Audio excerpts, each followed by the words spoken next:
Saint Matthias dont nous faisons mémoire en ce jour ne nous est connu que par le récit de son élection dans les jours qui ont séparé l'ascension de la Pentecôte. C'est d'ailleurs la raison pour laquelle on célèbre sa fête vers la fin du temps pascal. Mais le discours de Pierre dans la première lecture de ce jour, avant le choix de Matthias, est de la plus haute importance. En effet, il nous montre ce discours d'abord que les apôtres étaient conscients d'appartenir à un groupe à part, le collège des 12, explicitement établi par Jésus lui-même pour continuer sa mission. L'un des 12, Judas l'Iscariote, ayant défailli, le livre des Actes nous dit qu'il a déserté le ministère des apôtres en partant vers son destin. Eh bien, Judas ayant défailli, il fallait le remplacer, car leur nombre était sacré. Le nouveau peuple de Dieu est bâti sur les 12 apôtres, comme l'ancien Israël procède des 12 fils de Jacob. De plus, pour être choisi comme apôtre, il nous faut avoir suivi Jésus de son baptême jusqu'à son ascension, afin de devenir témoin de sa résurrection.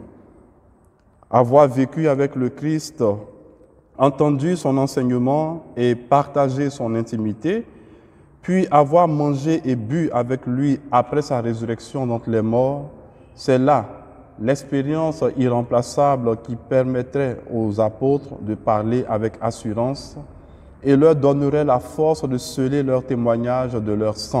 Et Saint Matthias a scellé de son sang l'amour dont Jésus l'a aimé, qu'il a aimé et servi à son tour, et dont il s'est fait le héros en tant qu'apôtre du Seigneur.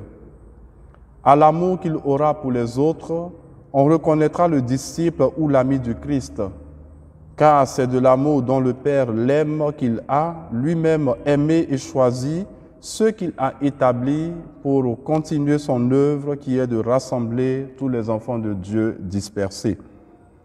L'amour de Dieu, reconnaît l'évangéliste Saint Jean, a précédé notre amour. L'amour de Dieu a fait naître notre amour. L'amour de Dieu, en nous pardonnant en Jésus-Christ, son Fils, nous a rendus capables de répondre aux siens.